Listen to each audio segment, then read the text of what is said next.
بسم الله الرحمن الرحيم. لقد جاءكم رسول من أنفسكم عزيز عليه ما عنتم حريص عليكم بالمؤمنين رؤوف رحيم. نحمده ونصلي على رسوله الكريم اما بعد فقد قال الله تبارك وتعالى كما غرض في سورة التوبة اعوذ بالله من الشيطان الرجيم بسم الله الرحمن الرحيم هو الذي ارسل رسوله بالهدى ودين الحق ليظهره على الدين كله ولو كره المشركون. وقال عز وجل كما ورد في نفس السورة براءة من الله ورسوله إلى الذين عاهدتم من المشركين فسيحوا في الأرض 4 أشهر واعلموا أنكم غير معجز الله وأن الله مخزي الكافرين. وأذان من الله ورسوله إلى الناس يوم الحج الأكبر أن الله بريء من المشركين ورسوله فإن تبتم فهو خير لكم وإن توليتم فاعلموا أنكم غير معجز الله وبشر الذين كفروا بعذاب أليم.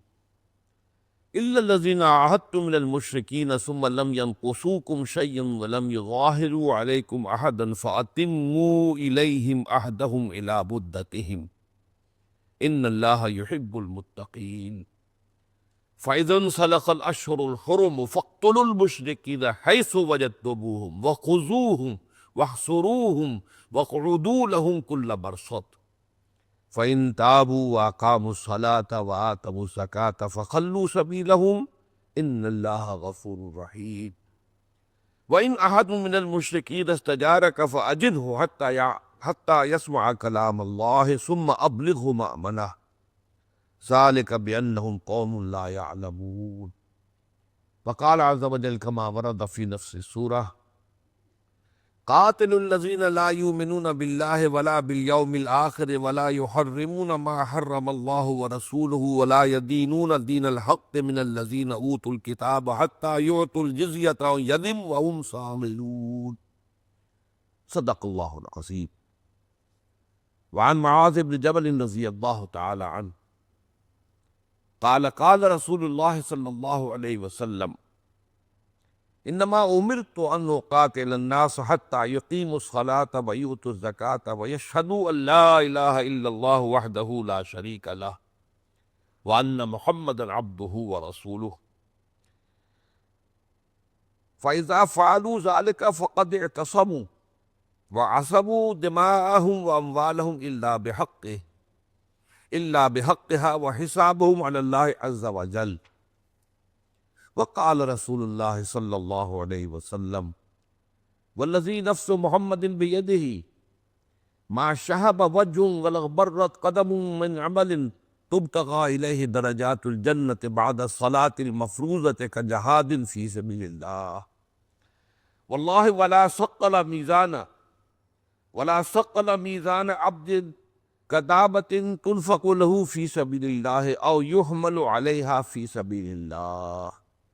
رواه احمد والبزار والنسائی وابن ماجہ والترمذی رحمهم اللہ. وقال ترمذی رحمہ اللہ هذا حدیث حسن صحیح.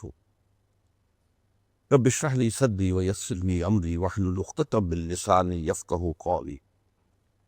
اللهم ربنا الہمنا رشدنا واعذنا شرور انفسنا. اللهم ارنا الحق حقا وارزقنا اتباعه وارنا الباطل باطلا وارزقنا اجتنابه آمین یا رب العالمین. پچھلے پر ہماری گفتگو کا آغاز ہوا تھا. حضرت معاذ بن جبل سے ایک روایت جو ہے اس کا مطالعہ شروع کیا تھا.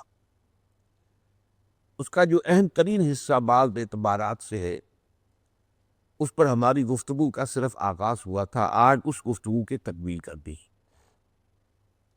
لیکن اس حدیث کا پس منظر وقتاً دوبارہ تازہ کر لیجئے۔ ایک تو اس اعتبار سے کہ وہ حدیث بھی حدیث جبرائیل کی طرح نہایت جامع حدیث،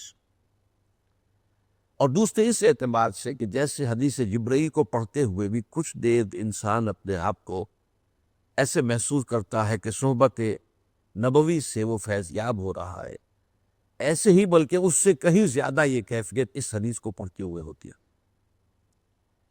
اس کا پس منظر جو بھی ہے وہ میں آپ کو صرف اس وقت جو ہے ترجمے کی شکل میں بیان کر دوں گا، دوبارہ پورا متن نہیں پڑھیں گے۔ حضرت معاذ رضی اللہ تعالی عنہ جو بڑے جلیل القدر صحابہ میں سے ہیں، انصار میں سے ہیں، ان کے بارے میں حضور کا یہ قول بھی میں آپ کو سنا چکا ہوں کہ عالمہم بالحلال والحرام معاذ بن جبل، میرے صحابہ میں حلال اور حرام کا سب سے زیادہ جاننے والا وہ معاذ بن جبل رضی اللہ تعالی۔ وہ بیان کر رہے ہیں کہ تبوک کی طرف جب ہم سفر کرنے چل رہے تھے حضور کے ساتھ، اور آپ کے علم میں ہونا چاہیے کہ اس وقت حضور کے ساتھ 30,000 کا لشکر تھا، تو صورتحال یہ ہوتی تھی کہ رات بھر سفر کرتے تھے۔ پھر جیسے ہی صبح ہوئی، وہ واقعہ بیان کر رہے ہیں، تو فجر کا وقت ہوا، حضور نے ہمیں نماز فجر پڑھائی اور پھر لوگ سوار ہو گئے، اس لیے کہ جب تک ذرا دھوپ کی تمازت نہ ہو اس وقت تک جتنا اور سفر قطع ہو جائے اچھا۔ لیکن رات بھر جو جاگتے رہے تھے اس کا نتیجہ یہ تھا کہ اس وقت اکثر لوگ کیا سب کے سب لوگ اونگ رہے تھے۔ نتیجہ یہ ہوا کہ سواریوں کو آزادی مل گئی، کنٹرول نہیں کر رہا جو اس کے اوپر سوار ہے، تو وہ کچھ چلتی بھی تھی، کچھ چر بھی لیتی تھی آس پاس کے کیکر کے درختوں سے، کچھ ناشتہ میں نے کہا تھا ناشتہ بھی کرتی جا رہی ہیں اونٹنیاں اونٹ، اور پھر آگے بڑھ بھی رہے، تو لشکر جو پھیلا ہوا ہے پورے جواد طریق۔ حضرت معاذ نے ایک طے کر لیا تھا کہ وہ اپنے آپ کو حضور کے ساتھ باندھے رکھیں گے، تو حضور کی اونٹنی بھی اسی طرح چل رہی تھی، رکتی بھی تھی، ادھر ادھر منہ مارتی بھی تھی اور پھر آگے چلتی بھی تھی، اور حضرت معاذ نے اپنی اونٹنی کو پورے طرح بیدار ہوشیار حالت کے اندر کسی ساتھ لگائے رکھا کہ اچانک حضرت معاذ کی اونٹنی کو ٹھوکر لگی۔ اس پر حضرت معاذ نے وہ لگام کھینچی اس کی تو اس سے بدک گئی، اب جب وہ بدک گئی تو قریب ہی حضور کی اونٹنی تھی وہ بھی بدک گئی۔ اس پر حضور نے اپنے ہودج کا پردہ اٹھایا، ادھر ادھر آپ نے دیکھا، آپ نے دیکھا معاذ کے سوا کوئی میرے قریب نہیں ہے، باقی سب لوگ جو ہے بہت دور ادھر ادھر منتشر ہے تتر بتر۔ تو آپ نے پکارا اے معاذ، وہ کہا لبیک یا رسول اللہ، حضور میں حاضر ہوں۔ فرمایا ادنو، تو نے اور قریب آ جاؤ۔ تو اتنے قریب ہو گئے حضرت معاذ حضور کے ساتھ کہ دونوں کی سواریاں آپس میں رگڑ کھانے لگی، دونوں اونٹنیاں یا اونٹ اور جو بھی ہوں۔ اس وقت حضور نے سب سے پہلے تو ایک تبصرہ کیا کہ میں نہیں سمجھتا تھا کہ لوگ مجھ سے اتنے فاصلے پر ہوں گی۔ اب اس کا پس منظر میں آپ کو بیان کر چکا ہوں کہ ظاہر بات ہے کہ حضور کی حفاظت کا معاملہ حضور کا یہ تو ہے، اس کے اعتبار سے تو آس پاس قریب ہونا چاہیے تھا لوگوں کو، اور سفر سے واپسی پر واقعہ بھی پیش ہوا جائے وہ بھی میں بیان کر چکا، ابھی دوبارہ دہراؤں گا نہیں۔ تو حضور نے حیرت کا اظہار کیا کہ ہمارے قریب کوئی بھی نہیں سوائے تمہارے۔ اس پر جو ہے حضرت معاذ نے بجائے اس کے، میں نے لفظ استعمال کیا تھا بجائے اس کے کہ نمبر بنائے اپنے، اور یہ کہ دوسروں کی کچھ نہ کچھ جو ہے وہ تحقیر کر دے، یا اگر ہم میں سے کوئی ہوتا تو یہ کرتا۔ حضرت معاذ نے کہا حضور لوگ جو ہیں رات کی جو شب بیداری کی وجہ سے جو ہے اونگ گئے ہیں، تو وہ جو سواریاں ہیں وہ آزاد ہو گئی ہیں، وہ چر چگ بھی رہی ہیں چل بھی رہی ہیں۔ اب اس پر دیکھیے حضور کا تبصرہ کیا تھا، اما کنت ناعسا، ہاں میں بھی اونگ رہا تھا۔ آپ نے بھی کوئی اپنی کوئی مافوق البشر ہونے کی حیثیت کو وہاں واضح نہیں کیا، وہ جو بھی انسانی تقاضے ہیں بشری تقاضے ہیں وہ آپ کے ساتھ بھی تھے، انا کنت ناعسا، میں بھی اونگ رہا۔ اب اس کے بعد حضرت معاذ نے جب دیکھا کہ حضور مجھ سے اس وقت خوش، میں جو لگا ہوا ہوں ساتھ، اس پر ظاہر بات ہے کہ بشاشت ہے حضور کے چہرہ مبارک پہ، تو اب انہوں نے کہا خلوت بھی ہے کہ اللہ کے نبی مجھے اجازت دیجئے کہ میں آپ سے ایک بات پوچھوں، قد امردتنی واسقبتنی واحزنتنی، جس نے مجھے بیمار کر دیا ہے، بہت غمگین کر دیا ہے، بہت ہی مجھے جو ہے سقیم کر دیا ہے۔ حضور نے فرمایا سلم معاشرتا، جو چاہتے ہو پوچھو. طبیعت جو ہے استاد کو معلوم ہے، بشاشت پڑتی ہے. ویسے بھی ظاہر بات ہے تو ایک صحابی سوال کر رہا تو جواب تو دیتا، لیکن حضور کے انداز میں جو ہے وہ خاص بشاشت کا جو ہے پہلو ہے. سلام معاشرتا، پوچھو جو چلتے سے. انہوں نے کہا اب یہ ہے میرے اور آپ کے لیے قابل غور، تو دوبارہ غور کیجیے. حضور مجھے وہ بات بتا دیجیے، وہ عمل بتا دیجیے جو مجھے جنت میں داخل کر، مجھے اس کے علاوہ آپ سے کچھ نہیں پوچھنا. یہ دھن ہے جو ہر اس بندہ مومن کے دل پر اور ذہن پر سوار درج چاہیے. اور یہ جلیل القدر صحابہ کے ذہنوں پر سوار، صحابہ میں سے بھی جو فقہائے صحابہ میں سے ہے. بہرحال یہ ہمارے لیے ایک درس ہے، اس کے اندر سمق ہے ہمارے، ہم اپنا جائزہ کریں. ہمیں آخرت کی کتنی فکر ہے؟ بس ایک عقیدہ کو ہے کہ ہاں بعد بعد الموت کو ہم مانتے ہیں، زندہ ہونے کو، مرنے کے بعد پھر کوئی حساب کتاب بھی ہوگا، پھر کوئی جزا سزا بھی ہوگی. لیکن نہ معلوم کتنے ہیلے بہانوں سے ہم تو امتی ہیں بخشے ہی جائیں گے، ہم تو کلمہ گو ہیں بخشے ہی جائیں گے. نہ معلوم کس کس اعتبارات سے ہم نے اپنے آپ کو ڈوریاں دے دے کر تھپک تھپک کر سلائے گا. حضور نے اس سوال پر بڑی خوشی کا اظہار کیا. بخن بخن، میں نے اس کا آپ کو ترجمہ کیا تھا، بہت خوب بہت خوب، تم نے بڑی بات پوچھی ہے، تم نے بڑی بات پوچھی ہے، تم نے بڑی بات پوچھی ہے. آپ نے تحسین فرمائی. اور یہ بہت آسان ہے اس شخص کے لیے جس کے لیے اللہ نے خیر کا فیصلہ کر دیا. اب یہ وہ بات ہے، یہ بھی بہت اہم نکتہ ہے. اللہ تعالیٰ خیر کا فیصلہ کرتا ہے، خیر کی توفیق بھی اس کی طرف سے. ظاہر بات ہے اس کے لیے عمل تو انسان کرتا ہے، لیکن وہ توفیق کہاں سے آئی؟ وہ توفیق بھی اللہ دیتا ہے. انسان کی قلبی کیفیات، اندرونی کیفیات، اس کو دیکھ کر تو اس کا رجحان کیا. بہرحال اس کے بعد جو ہے اہم ترین حصہ اس حدیث کا آیا، اور وہ جامع ترین الفاظ ہے، اور اس میں دین کی کل حقیقت کو اصل میں ایک جملے میں لایا گیا ہے. تؤمنوا باللہ والیوم الآخر، تم ایمان رکھو اللہ پر اور یوم آخر پر. وتقیموا الصلاۃ وتقیموا الصلاۃ، اور نماز قائم کرو. وتعبدوا اللہ وحدہ لا شریک لہ، اور اللہ کی بندگی اور پرستش کرو اس کیفیت میں کہ لا تشرکوا بہ شیئا، کہ اس کے ساتھ کسی کو شریک نہ ٹھہراؤ. حتیٰ تموتا، اسی حال میں رہو. حتیٰ تموتا وانتا علی ذالک، تم اسی حال میں رہو موت تک. بس یہ ہے، اس میں جامعیت کے ساتھ لفظ عبادت آیا. عبدیت، اطاعت کاملہ اللہ کی، اور اللہ کی محبت ہر شے سے بڑھ. اور یہ اطاعت کاملہ یہ ہمہ وقت، ہمہ تن، ہمہ وجود ہے، اور شرک سے بالکل پاک. اور شرک بھی، شرک فی ذات، شرک فی صفات، شرک فی الحقوق، شرک جلی، شرک خفی، شرک فی العقیدہ، شرک فی العمل. اب یہ ساری باتیں یہاں تفصیل سے بیان کرنے کی نہیں، لیکن یہ جامع ترین الفاظ. ایمان، اور ایمان کے اندر جو سب سے بڑا لب لباب ہے وہ اللہ اور یوم آخر، اور عبادت رب، اور شرک سے بالکل پاک ہو جائے. اسی حال میں رہو یہاں تک کہ موت آ جائے. کوئی حادثہ پیش نہ آ جائے کہ جس سے کوئی تمہاری کیفیت بدل جائے تو جنت میں داخل ہو جاؤ. اب حضرت معاذ نے درخواست کی کہ حضور مجھے ذرا دوہرا دیجیے. حضور نے اعادہا ثلاث مرات، 3 دفعہ دوہرایا ایک ایک جملے کو، ایک لفظ. اس سے پہلے آ چکے تھے وہ الفاظ، تاکہ حضرت معاذ یاد کر لیں اچھی طرح اور اسے آگے بیان کریں تو کہیں بھی کوئی کمی بیشی نہ رہ جائے. اب اس کے بعد وہ دریائے سخاوت جو جوش میں آیا حضور کے صلی اللہ علیہ وسلم، تو اب آپ نے خود کہا وَإِن شِئْتَ حَدَّثْتُكَ يَا مُعَاذ بِرَأْسِ هَذَا الْأَمْرِ وَذِرْوَةِ السَّنَامِ. اے معاذ، اگر تم چاہو تو میں تمہیں یہ بھی بتاؤں کہ ہمارے اس معاملے کا، ہمارے اس امر کا کی بنیاد کیا ہے، جڑ کیا ہے، اور چوٹی کیا ہے. اب حضرت معاذ کو اور کیا چاہیے تھا؟ انہوں نے عرض کیا بے ابی انت و امی یا رسول اللہ فقل لی، میرے ماں باپ آپ پر قربان ہوئے اللہ کے رسول، ضرور فرمائیے. یہ ہے پھر حکمت دین کا وہ حصہ کہ اب 3 حصوں میں کاٹ کر اب حضور نے دین کو مختلف اجزاء کے حوالے سے سمجھایا. اور یہاں وہ مشابہت ہے حدیث جبرائیل سے. وہاں 3 لیول، اسلام، ایمان، احسان. اور احسان جو جب چوٹی ہے اس میں ان تعبد اللہ کانک تراہ فإن لم تکن تراہ فإنہ یراک.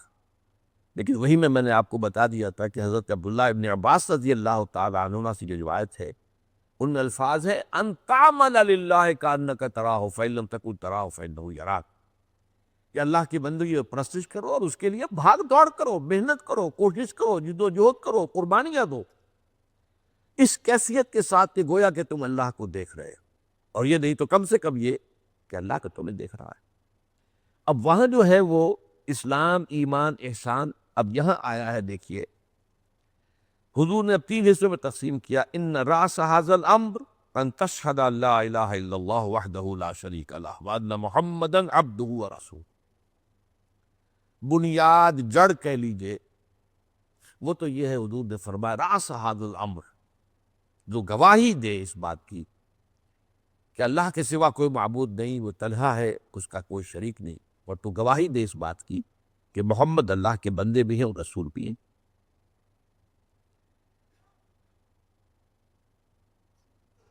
وَأَنَّ قَوَامَ هَذَا الْأَمْرِ، اور اس کا جو تنا ہے قوام. اب یہاں اصل میں مثال جو دی جا رہی ہے وہ ایک درخت سے بہت مماثلت رکھنے والی. درخت کی ایک جڑ ہے، اس جڑ سے وہ خوراک حاصل کرتا ہے، زمین سے پانی بھی جذب کرتا ہے، وہ خوراک بھی جذب کرتا ہے. پھر تنا ہے جس پر وہ کھڑا ہوا ہے، پھر شاخیں ہیں، برگ و بار جو ہوتا ہے. پتے جو ہے تنے کو تو نہیں لگتے، شاخوں کو لگتے. پھول والا اگر پودا ہے تو شاخوں پر پھول لگے گا، پھل کا درخت ہے تو شاخوں میں پھل لگے گا، وہ چوٹی ہے. تو فرمایا ان راس ھذا الامر ان تشہد ان لا الہ الا اللہ وحدہ لا شریک لہ وان محمدا عبدہ ورسولہ وان قوام ھذا الامر اقام الصلاۃ وایتاء الزکوٰۃ. نماز کو قائم کرنا اور زکوٰۃ ادا کرنا. اب ان دونوں کو یہاں پر لیا ہے. اور تیسری بات وَأَنَّ ذِرْوَةَ السَّلَامِ مِنْهُ الْجِهَادُ فِي سَبِيلِ اللَّهِ. اور چوٹی جو ہے وہ جہاد ہے، جن تو چوت، محنت، کشمکش، کشاکش، یہ ویثار، قربانی اللہ کے راہ. اللہ کا راستہ کیا ہے؟ سب سے پہلے تو اپنے نفس کے خلاف جہاد کرو تاکہ اس سے طاقت رہو. اور عمادت پلیس کے بغیر ہو نہیں سکتی. نفس جب تک کہ آپ کے قابو میں تھا، اور پھر پورے معاشرے کو، پورے ملک کو، پوری ریاست کو اللہ کے حکم کے تابع لانے کے لیے تو کرو، پھر کرو کو کرو. یہ چوٹ ہی ہے. تو یہ گویا کہ 3 حصوں میں اس طریقے سے 3 کی حقیقت کو تقسیم کرتی ہوتی بپی پابشتہ. اب آیا مسئلہ جو آج کا ہمارا اصل کو، جہاد کی بھی بہت سی منزلیں ہیں. میرا ایک پر کتاب چوری ہے جہاد کی سبیل اللہ کی حقیقت پر. میں نے 9 منزلیں شمار کی ہیں، 3x3. خود مسلمان بننے کے لیے اور اللہ کی بندگی کے لیے 3 جہاد: نفس کے خلاف جہاد، شیطان کے خلاف جہاد، اور بگڑے ہوئے معاشرے کے ساتھ تشاکش. پھر غلط نظریات، غلط عقائد، غلط تصورات، غلط فلسفوں کے خلاف جہاد. یہ جہاد جو ہے نظری جہاد ہے. اور اس جہاد کے بھی 3 نقطے ہیں. ایک ہے جو اوپر ہائیسٹ لیول ہے معاشرے کا، جو ایلیٹ ہے معاشرے کی، انٹیلیجنس یا انٹلیکٹو مائنورٹی. دوسرے ہے عوام الناس. اور تیسرے ہے جدال اور مناظرہ ان لوگوں سے جو لوگوں کو گمراہ کرنے کے لیے کمر کسے ہوئے، جنہیں تنخواہیں نہیں تھی. عیسائی مشنریز لگے ہوئے ہیں، قادیانی مشنریز لگے ہوئے ہیں، بہائی مشنریز لگے ہوئے ہیں، اور جو بلو کون پڑھ لے گا. تو دین جہاد کرو. اور اس کے بعد نظام کو بدلنے کا جہاد. اب اس کی تفصیل میں سب نہیں جا سکتا. اس میں یہ ہے کہ پیسیو یونیورسٹی بھی ہے، ایکٹیو یونیورسٹی بھی ہے، اور پھر اللہ تصادم جان دینا. یہ جو آخری منزل ہے، 9ویں منزل، یہ ہے قتال فی سبیل اللہ. قتال فی سبیل اللہ کی بھی بہت سی صورتیں ہیں کہ جو ہوئی ہے اور کو کرتی. لیکن اس یہ خاص صورت کا ذکر اس حدیث میں آ رہا ہے. 2 اطلاق الترابیز، جیسا کہ میں نے عرض کیا. اسی کے الفاظ کیا ہیں انما امرت ان اقاتل الناس حتى يقيموا الصلاة ويؤتوا الزكاة ويشهدوا ان لا اله الا الله وحده لا شريك له وان محمدا عبده ورسوله فاذا فعلوا ذلك فقد اعتصموا وعصموا من دماءهم واموالهم.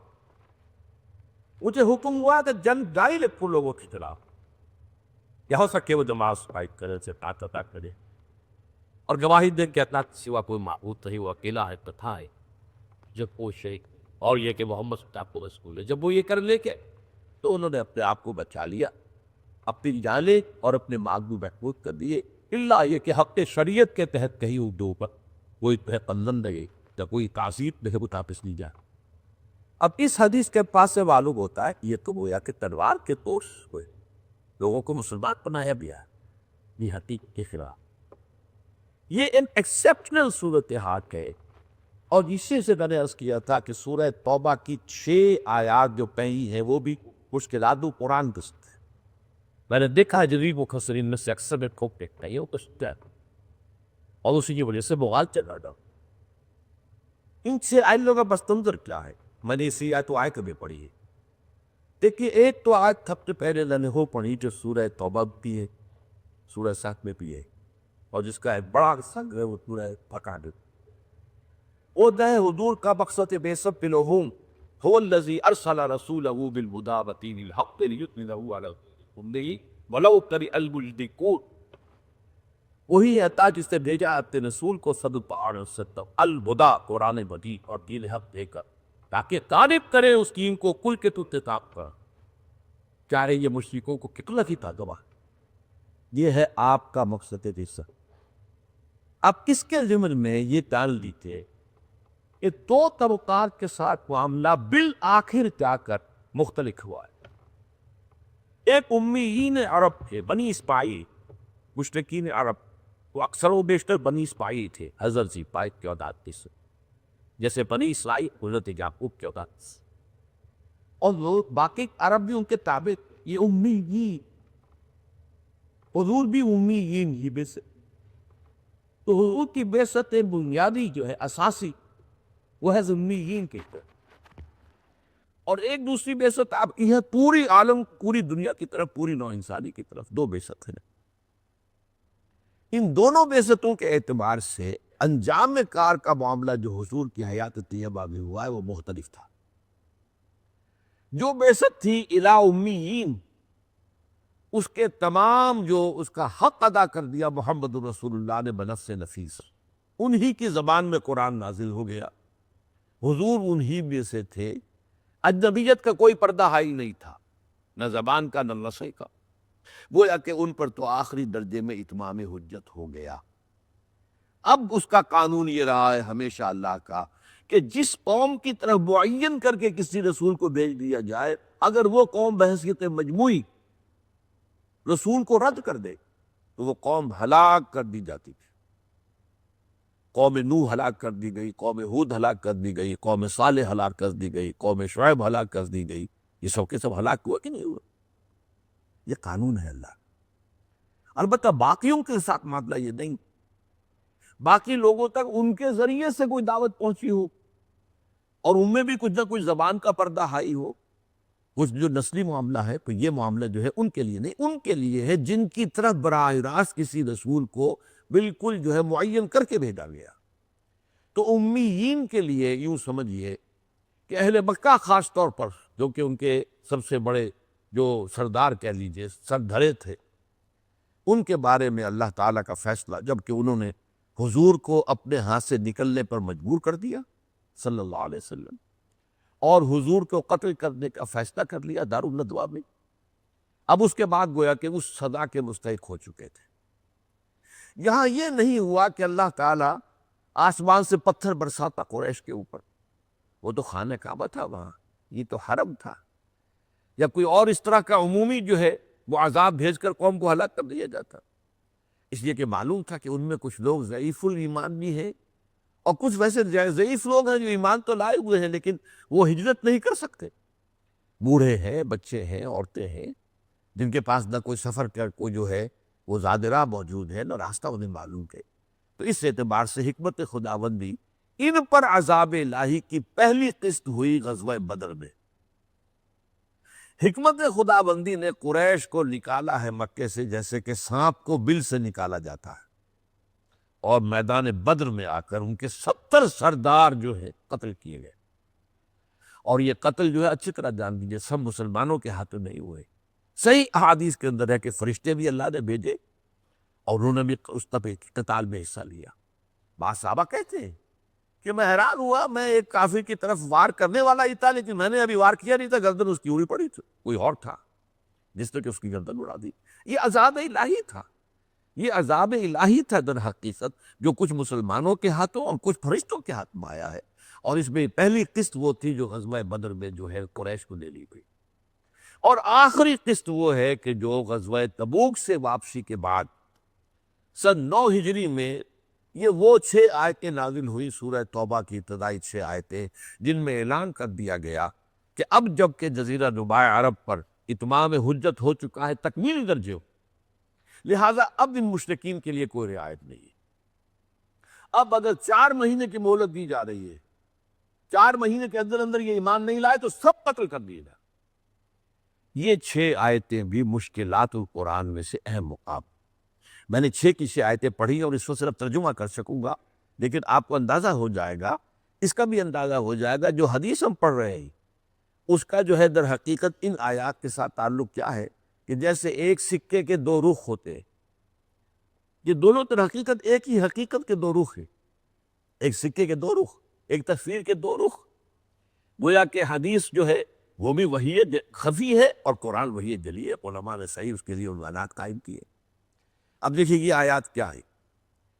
سن 9 کے جمادی الاول کے اندر حضور صلی اللہ علیہ وسلم جو ہے روانہ ہوئے تھے رجب میں روانہ ہوئے تبوک، رمضان میں واپس آئے، 50 دن کا سفر تھا۔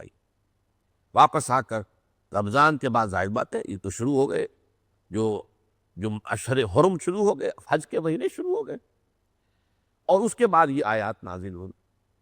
حضور جو ہے حج کے قافلے کو روانہ فرما چکے تھے، حضرت ابوبکر رضی اللہ تعالیٰ عنہ کی قیادت تمارک میں قافلہ روانہ ہو چکا، اور اس کے بعد جب یہ آیتیں اتری ہیں تو حضور نے اپنے ذاتی ایلچی کی حیثیت سے حضرت علی رضی اللہ تعالیٰ عنہ کو بھیجا ہے کہ حج کے مجمع میں جہاں سارے عرب سے لوگ ظاہر بات اکٹھے ہوں گے، وہاں جا کر یہ اعلان عام کر دیا جائے۔ اور وہ اس لیے کہ یہ ایسا اعلان تھا کہ جو عرب کی روایت کے مطابق کسی بڑی ہستی کا کوئی قریبی رشتہ دار یا وہ خود ہی کر سکتا تھا، اسی لیے حضرت علی کو بھیجا ہے۔ ورنہ ابھی حضرت علی نے راستے ہی میں جا کر قافلے کو پکڑ لیا، حضرت ابوبکر جو ہے وہ وہاں موجود تھے، قافلہ متین تھا۔ جب حضرت علی آئے تو حضرت ابوبکر نے پوچھا امیرون اور مامورون، آپ امیر بن کر آئے ہیں، بنا کر بھیجے گئے ہیں یا مامور؟ یعنی یہ کہ اگر آپ کو حضور نے امیر بنایا تو ٹھیک ہے، ادھر آئیے، آپ اپنی جگہ سے باریے، میں بیٹھ جاتا ہوں ادھر۔ حضرت علی نے کہا نہیں، مامور ہوں، میں کو مامور ہوں۔ البتہ یہ اعلان جو ہے جو یوم حج الاکبر، اس دن جو ہے حج کے دن یہ مجھے کرنا ہے حضور کے ذاتی نمائندے کی حیثیت سے۔ وہ اعلان کیا ہے؟ برات من اللہ ورسولہ الی الذین عاہدتم من المشرکین۔ اے مسلمانوں، اللہ کی طرف سے اور اس کے رسول کی طرف سے اعلان برات ہے مشرکین سے جن سے تم نے معاہدے کر رکھے ہیں۔ فسیحوا فی الارض 4 اشہر واعلموا، تو اب ان مشرکین سے کہا جا رہا گھوم پھر لو زمین کے اندر 4 مہینے۔ وَاعْلَمُوا أَنَّكُمْ غَيْرُ مُخْزِ اللَّهِ، معجز اللہ، جان دو تم اللہ کو عاجز نہیں کر سکتے۔ وَأَنَّ اللَّهَ مُخْزِي الْكَافِرِينَ، اللہ تعالیٰ ان کافروں کو رسوا کر کے رہے گا۔ وَأَذَانٌ مِّنَ اللَّهِ وَرَسُولِهِ إِلَى النَّاسِ يَوْمَ الْحَجِّ الْأَكْبَرِ أَنَّ اللَّهَ بَرِيءٌ مِّنَ الْمُشْرِكِينَ وَرَسُولُهُ، اور اعلان عام ہے اللہ کی طرف سے اور اس کے رسول کی طرف سے یوم حج اکبر۔ حج اکبر اصل میں لوگوں نے سمجھ لیا جو جمعے کے روز تو وہ حج، یہ نہیں، حج اکبر حج ہی کو کہتے ہیں، اور حج اصغر کہتے تھے عمرے کو۔ تو حج کے دن چنانچہ 10ویں تاریخ کو حضرت علی نے مجمع عام کے اندر جو ہے 10 الحج میں یہ اعلان پڑھ کے سنا دیا، یہ اعلان عام، غزان اللہ بری ہے اور اللہ کا رسول بھی بری ہے۔ فَإِن تُبْتُمْ فَهُوَ خَيْرٌ لَكُمْ، اب اگر تم توبہ کر لو، باز آ جاؤ، ایمان لے آؤ تو تمہارے لیے بہتر ہے۔ وَإِن تَوَلَّيْتُمْ فَاعْلَمُوا أَنَّكُمْ غَيْرُ مُعْجِزِ اللَّهِ، اور اگر تم اب باز نہ آئے، اب بھی تم نے روگرانی کی، پیٹھ موڑے رکھی، تو جان لو تم اللہ کو عاجز نہیں کر سکتے۔ وَبَشِّرِ الَّذِينَ كَفَرُوا بِعَذَابٍ أَلِيمٍ، اور اے نبی ان کافروں کو دردناک عذاب کی خوشخبری دے دیجیے۔ إِلَّا الَّذِينَ عَاهَدتُّم مِّنَ الْمُشْرِكِينَ، ہاں اس میں استثناء کیا گیا ہے، تم نے جن مشرکین سے معاہدے کر رکھے ہیں، ثم لم ينقصوكم شيئا ولم يظاهروا عليكم احدا، پھر اگر انہوں نے اپنے معاہدے کے اندر کوئی کمی نہیں کی اور نہ ہی تمہارے خلاف کسی اور کی مدد کی ہے، فَأَتِمُّوا إِلَيْهِمْ عَهْدَهُمْ إِلَى مُدَّتِهِمْ، تو ان کے معاہدے کو اس کی مدت تک پورا کر دو۔ وہ 4 مہینے سے زیادہ بھی ہو سکتے ہیں، ابھی 8 مہینے رہتے ہیں، ابھی سال تک کر دو پورا، لیکن یہ ہے کہ یہ معلوم ہو جائے کہ اب وہ رینیو نہیں ہوگا معاہدہ اس کے بعد۔ اور ظاہر بات ہے کہ جن کے ساتھ جو ہے کوئی اس طرح کا معاہدہ جو ہے وہ موقت طور پر موجود نہیں ہے، ان کے لیے اعلان ہو گیا، معلوم ہوا کہ ان کے لیے 4 مہینے کی صرف مہلت ہے۔ اب اس کے بعد آ رہا ہے سخت ترین جو الفاظ قرآن مجید میں ہے، آپ وہ اور کیجئے۔ فَإِذَا انسَلَخَ الْأَشْهُرُ الْحُرُمُ، جب یہ محترم مہینے ختم ہو جائیں، 4 مہینے کی مہلت جب ختم ہو جائے، فَاقْتُلُوا الْمُشْرِكِينَ حَيْثُ وَجَدتُّمُوهُمْ، تو پھر جہاں بھی پاؤ مشرکوں کو قتل کرو، وَخُذُوهُمْ، انہیں پکڑو، وَاحْصُرُوهُمْ، ان کا گھیراؤ کرو، وَاقْعُدُوا لَهُمْ كُلَّ مَرْصَدٍ، اور ہر گھات کی جگہ میں ان کو پکڑنے کے لیے گھات لگا کر بیٹھو۔ اب اس سے زیادہ سخت الفاظ جو ہیں ممکن نہیں، لیکن یہ خاص کس کے لیے؟ ان کے لیے، یہ عام حکم نہیں ہے۔ میں ابھی اس کو بات کو واضح کر دوں گا کہ عام حکم کیا، وہ بھی اس چیز کو مبارکہ میں موجود ہے۔ غیر امیین کے لیے معاملہ یہ نہیں ہے، یہ امیین کے لیے۔ اس پس منظر کو اگر آپ نہیں سمجھیں گے تو ان آیات کا جو ہے مفہوم جو ہے اس کو تو لے کر دنیا میں ہر شخص کھڑا ہو جائے گا۔ یہ کتاب جو ہے یہ تو گویا مستقلاً حکم دے رہی ہے جگ کا، اور وہ حدیث کہہ رہی ہے کہ لوگوں کو مجبور کر رہی ہے، تو کہ یہ اسلام لاؤ اور نقل کرتی ہے، تو نہیں، یہ معاملہ در حقیقت خاص امیین عرب کے لیے، بنی اسماعیل کے لیے۔ فَإِذَا انسَلَخَ الْأَشْهُرُ الْحُرُمُ فَاقْتُلُوا الْمُشْرِكِينَ حَيْثُ وَجَدتُّمُوهُمْ وَخُذُوهُمْ وَاحْصُرُوهُمْ وَاقْعُدُوا لَهُمْ كُلَّ مَرْصَدٍ فَإِن تَابُوا، پھر اب وہ اگر باز آ جائیں، وَأَقَامُوا الصَّلَاةَ وَآتَوُا الزَّكَاةَ، اور نماز قائم کریں اور زکوٰۃ ادا کریں۔ یہ 2 الفاظ ضرور نوٹ کیجئے، اس کو میں ایک اور حوالے سے بھی آپ کے سامنے اس کی اہمیت بیان کروں گا۔ اگر یہ 3 شرطیں پوری کر دیں، فَإِن تَابُوا وَأَقَامُوا الصَّلَاةَ وَآتَوُا الزَّكَاةَ فَخَلُّوا سَبِيلَهُمْ، تو پھر ان کا راستہ چھوڑ دو، یعنی اب ان کو قتل نہیں کیا جائے گا، وہ امان پا گئے۔ ان اللہ غفور رحیم، یقیناً اللہ تعالیٰ جو ہے وہ غفور بھی ہے، رحیم بھی ہے۔ وَإِنْ أَحَدٌ مِّنَ الْمُشْرِكِينَ اسْتَجَارَكَ، اب ایک بات، اگر کوئی مشرک آپ سے امان طلب کرے کہ میں آپ کے پاس آنا چاہتا ہوں، آپ نے اتنا بڑا الٹیمیٹم دے دیا ہے، آپ اسلام لانے کا حکم دے رہے ہیں ورنہ ہماری گردن اڑا دیں گے، وہ اسلام کیا ہے میں سمجھنا چاہتا ہوں، آپ کے میں آنا چاہتا ہوں۔ اگر کوئی ان میں سے آپ سے کوئی امان طلب کرے، فاجر ہو، اسے امان دیجیے، حتیٰ یسمع کلام اللہ، یہاں تک کہ وہ آئے، اللہ کا کلام سنے، اللہ کی بات سمجھے، اللہ کی دین کو سمجھے۔ ثم ابلغہ مأمنہ، کس قدر باریک بات کہی جا رہی ہے، پھر اسے اس کے امن کی جگہ پر پہنچا دیجیے۔ یہ نہیں کہ اچھا تم آئے تھے، ہم نے تمہیں اسلام بتا دیا، اب مانتے ہو کہ نہیں مانتے؟ نہیں مانتے تو ابھی گردن اڑا دیتے، نہیں، وہ آیا تھا، آپ نے امان بھی تھی، اس نے بات سمجھی ہے یا نہیں سمجھی ہے، یہ اب اس کا فیصلہ ہے، لیکن یہ کہ آپ اس وقت اسے قتل نہیں کریں گے، اسے واپس بھیجیں گے، وہ اپنی جگہ پر چلا جائے، پھر جب وہ مہلت ختم ہو جائے گی 4 مہینوں کی، پھر قتل عام ہو۔ ذالک بانہم قوم لا یعلمون، یہ اس لیے ہے کہ یہ لوگ جانتے نہیں ہیں، علم نہیں رکھتے، لہذا اگر کوئی سمجھنے کے لیے، بات جاننے کے لیے، دین کی حقیقت کو معلوم کرنے کی آنا چاہے تو آئے تھے، اس کو امان بھی کرے۔ یہ 6 آیتیں ہیں قرآن مجید میں، سخت ترین آیات، اور ان سخت ترین آیات کا محل کیا ہے کہ یہ ان مشرکین عرب کے لیے ہیں جن میں سے حضور تھے نسلی اعتبار سے، لسانی اعتبار سے، جن کی زبان میں اللہ کی کتاب قرآن مجید نازل ہوئی، جن پر آخری درجے میں اتمام حجت ہو گیا۔ اب اگر وہ نہیں مان رہے تو اس کا مطلب ان میں کوئی خیر کا عنصر اب کوئی موجود ہی نہیں۔ لہذا جیسے کہ آپ کوڑے کرکٹ کو جمع کرتے ہیں اور جا آگ لگا دیتے ہیں۔ باغات کے اندر کیا ہوتا؟ اسی طریقے سے یہ اللہ کا قانون رہا ہے رسولوں کے باب میں، کہ جس قوم کی طرف کسی رسول کو بھیجا گیا اور اس نے آخری درجے میں اتمام حجت کر دیا، پھر بھی قوم اگر کفر پر اڑی رہی تو اس کو پھر نیست و نابود کر دیا گیا، چاہے وہ اللہ تعالیٰ نے کسی عذاب سماوی عرضی کے ذریعے سے اور چاہے یہ مسلمانوں کے ہاتھ۔ اب ایک بات تو یہ نوٹ کیجئے کہ اس آیت پر عمل ایک انسان کے معاملے میں بھی نہیں ہوا، تمام عرب ایمان لے آیا، اور جو لوگ ایمان نہیں لائے وہ عرب چھوڑ کر چلے گئے۔ انہی میں سے ایک کا واقعہ بڑا عجیب ہے، اکرمہ ابن ابی جہل، ابو جہل کا بیٹا، تو پتا پر پوت پتی پر گھوڑا جو ہے وہ بھی بڑا اکڑ تھا جیسے کہ ابو جہل۔ اس نے کہا میں تو نہیں معلوم ہوا، ٹھیک ہے اب اگر ہم یہاں نہیں رہ سکتے، اب ہمارا چارہ تو نہیں ہے، ہم بے بس ہو گئے، اب ہم چھوڑ کر چلے جائیں گے۔ تو کبھی مسلمان گئے تھے حبشہ ہجرت کے کرتے ہوئے، اب یہ جا رہا ہے ہجرت کر رہا، لیکن راستے میں یہی جو بحیرہ قلزم ہے اس میں وہ کشتی تھی، جو جہاز تھا، جو بھی تھا، وہ طوفان آیا، ڈوبنے لگی، سب مشرکین سوار تھے، سب نے پکارا اے اللہ اے اللہ اے اللہ۔ اب اس نے سوچا کہ یہ ہماری فطرت میں تو اللہ ہی اللہ ہے، اس بڑے برے وقت میں تو ہم نے صرف اللہ کو پکارا، نہ ہمیں لات یاد آئی، نہ عزا یاد آئی، نہ منات یاد آئی، نہ ہبل یاد آیا، کسی کو ہم نے پکارا ہی نہیں۔ تو معلوم ہوا کہ ہماری فطرت میں، ہمارے دلوں میں تو صرف اللہ ہے، تو اسی کی دعوت تو دے رہا ہے وہ اللہ کا بندہ، اس سے بھاگ کر کاہے کو جانا؟ واپس آ گئے، واپس آ کر ایمان لائے اور اتنے صادق الایمان ثابت ہوئے۔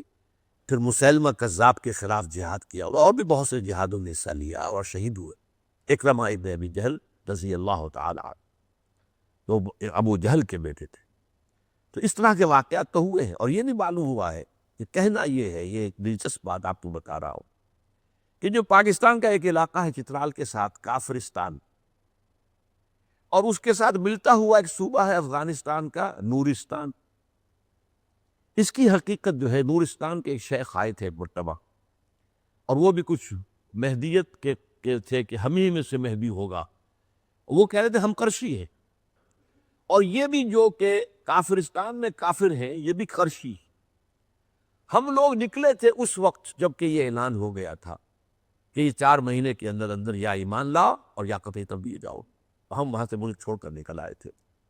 اب جیسے جیسے اس کے بعد اسلامی جو ہے فتوحات کا دائرہ بڑھتا گیا، اب مسلمانوں نے فتح کیا ایران کو، یہ بھاگتے جا رہے ہیں، پیچھے پیچھے اسلامی فتوحات آ رہی ہیں، آگے آگے بھاگتے بھاگتے، اور یہ جو ہے ان پہاڑوں میں پہنچ گئے اور یہاں آ کر پناہ گزین ہو گئے۔ اس کے بعد جب وہ تقسیم ہوئی ہے اور موجودہ افغانستان کی بنیاد پڑی ہے، تو پھر یہ حصہ 2 حصوں میں تقسیم ہو گیا، ایک حصہ جو ہے وہ افغانستان میں آ گیا، ایک حصہ جو ہے وہ ہندوستان میں رہ گیا، جو کہ اب پاکستان میں ہے۔ ظاہر بات ہے کہ انگریزوں نے تو ان سے کچھ کہا نہیں، وہ کافرستان کفر کے اوپر اپنے جو ہے برقرار ہیں، لیکن امیر دوست محمد خان والی کابل نے ان کو اعلان کر دیا، الٹیمیٹم دے دیا، یہ ایمان لاؤ ورنہ تم ختم کر دیے جاؤ گے۔ یہ ایمان لے آئے۔ اب یہ جو ایمان لے آئے وہ افغانستان میں ہے، نورستان کے نام سے وہ صوبہ ہے، ملحق ہے بالکل، اور وہی وہ کہتے ہیں ہمیں وہی کرشی ہیں جو بھاگ کر وہاں سے نکلے تھے، اور وہ لوگ ان کے ہاں بہت سی جو ہے رسومات وغیرہ، معاشرتی رسومات وغیرہ جو ہے وہ بہت مشرکین مکہ سے ملتی جلتی۔ تو یہ ہے ان 6 آیات کا پس منظر، اور یہ ہے اس آیت کا، اس حدیث کا پس منظر، انما امرت ان اقاتل الناس حتى يقيموا الصلاة ويؤتوا الزكاة ويشهدوا ان لا اله الا الله وحده لا شريك له وان محمدا عبده ورسوله۔ میں نے عرض کیا تھا کہ اس کے حوالے سے میں کچھ ایک بات اور بتاؤں گا۔ یہ موقع پیش آیا حضرت ابوبکر کے عہد خلافت میں، مانعین زکوٰۃ کا مسئلہ کھڑا ہوا۔ اب ایک لشکر تو حضور نے تیار کر دیا تھا خود اپنے دست مبارک سے، اسامہ ابن زید کی عبارت میں رضی اللہ تعالی عنہما۔ ظاہر بات ہے حضرت ابوبکر نے اس کو روانہ کیا، حالانکہ ان سے کہا گیا تھا کہ اب حالات جو ہے خراب ہو گئے ہیں اندرون ملک عرب، تو اب آپ جو ہے اس لشکر کو نہ بھیجی۔ تو انہوں نے فرمایا نہیں، حضور نے جو لشکر تیار کیا، جو جھنڈا جو ہے جو دے دیا، وہ میں تو واپس نہیں لے سکتا۔ نمبر 2 جو ہے وہ جو جھوٹے نبی کھڑے ہو گئے ان کے خلاف جہاد قتال وہ تو کرنا ہی تھا، وہ تو مرتد ہو گئے، مرتدین کے خلاف ہے، اور وہ بڑے پیمانے پر فتنہ تھا۔ تیسرا مسئلہ اٹھ کھڑا ہوا مانعین زکوٰۃ۔ وہ کہتے تھے کہ ہم زکوٰۃ آپ کو نہیں دیں گے، زکوٰۃ کا انکار۔ اب کس پر سوال پیدا ہوا کہ آیا ان کے خلاف بھی قتال کیا جائے؟ حضرت ابوبکر کا فیصلہ تھا ان کے خلاف بھی قتال کیا جائے گا۔ بہت سے صحابہ کی رائے یہ ہوئی کہ اس میں مصلحت کا تقاضا یہ ہے کہ تیسرا محاذ اب نہ کھولا جائے، اور ویسے بھی انہوں نے وہ مرتد نہیں ہوئے، کسی نئے نبی کو نہیں مانا انہوں نے۔ پھر یہ کہ وہ زکوٰۃ کا بھی وہ تفصیل سے معلوم ہوتا کہ یہ نہیں کہتے تھے کہ ہم زکوٰۃ نہیں دیں گے، یہ کہتے تھے آپ کو نہیں دیں گے، ہم اپنے طور پر اپنی زکوٰۃ تقسیم کریں گے۔ اس وقت حضرت ابو بکر رضی اللہ تعالیٰ نے اسی آیت اور اسی حدیث کا حوالہ دیا کہ اللہ کو، اللہ کے رسول کو اللہ کی طرف سے 3 باتوں کے پورے ہونے پر قتال روکنے کا حکم ہے: کلمہ شہادت، نماز اور زکوٰۃ۔ اس سے کم کا معاملہ میں نہیں کر سکتا۔ یہ کہ یہاں پر بھی سورہ توبہ کی ان آیات میں بھی وَأَقَامُوا الصَّلَاةَ وَآتَوُا الزَّکَاةَ، اقامت صلاۃ اور زکوٰۃ کی ادائیگی، اور اسی طریقے سے اس حدیث کے اندر بھی ہے۔ لہذا انہوں نے کہا کہ اگر کوئی اور میرا ساتھ نہیں جائے گا دے گا تو میں تنہا جاؤں گا اور جنگ کروں گا۔ تو وہ بھی در حقیقت اس آیت اور اس حدیث کے حوالے سے۔ اب اس کی حدیث کو مکمل کر لیجئے۔ یہ قتال فی سبیل اللہ البتہ یہ کہ مضمون پھر رہ جائے گا، میں جو کہہ رہا تھا کہ غیر امیین کے لیے یہ معاملہ نہیں ہے۔ اسی صورت کی آیت نمبر 29 ہے جو میں نے بعد میں پڑھی تھی، وہاں اہل کتاب جو تھے یہودی اور عیسائی، ان کو علیحدہ کر دیا گیا۔ قاتل الذین لا یؤمنون باللہ ولا بالیوم الآخر ولا یحرمون ما حرم اللہ ورسولہ ویدینون دین الحق ولا یدینون دین الحق من الذین اوتوا الکتاب حتی یعطوا الجزیۃ عن ید وہم صاغرون۔ اور مسلمانوں جنگ جاری رکھو ان لوگوں سے، اہل کتاب میں، یہود اور نصارہ میں سے، جو لوگ اللہ کو نہیں مانتے اس کے اور یوم آخر کو نہیں مانتے، اور یہ کہ دین حق کو جو ہے تسلیم نہیں کرتے، اس کی پابندی نہیں کرتے، اور جو چیزیں اللہ اور اس کے رسول نے حرام کی ہیں ان کی حرمت کو اختیار نہیں کرتے، اسے جنگ کرو یہاں تک کہ وہ جزیہ دینا قبول کریں اور چھوٹے ہو کر رہیں، حتی یؤتوا الجزیۃ وہم صاغرون، چھوٹے ہو کر رہیں، دین کا غلبہ تسلیم کریں، جزیہ دینا قبول کریں۔ اب وہ عیسائی رہیں، یہودی رہیں، اسلام لانے پر انہیں مجبور نہیں کیا جائے گا، مذہبی آزادی حاصل رہی۔ اور یہی پھر ہمیشہ کے لیے یہی قانون رہا ہے۔ چنانچہ جب خلافت راشدہ کے دوران جب اسلامی فوجیں صحابہ کرام کی باہر نکلی ہیں تو ہر جگہ پر، ہر موقع پر 3 باتیں پیش کی جاتی تھی: ایمان لے آؤ، ہمارے برابر کے ہو جاؤ۔ ہم یہ بھی نہیں کہیں گے کہ ہم سینئر مسلمان ہیں تم جونیئر مسلمان ہو، ہمارا حق زیادہ ہے تمہارا کم ہے، نہیں، ہمارے بھائی برابر۔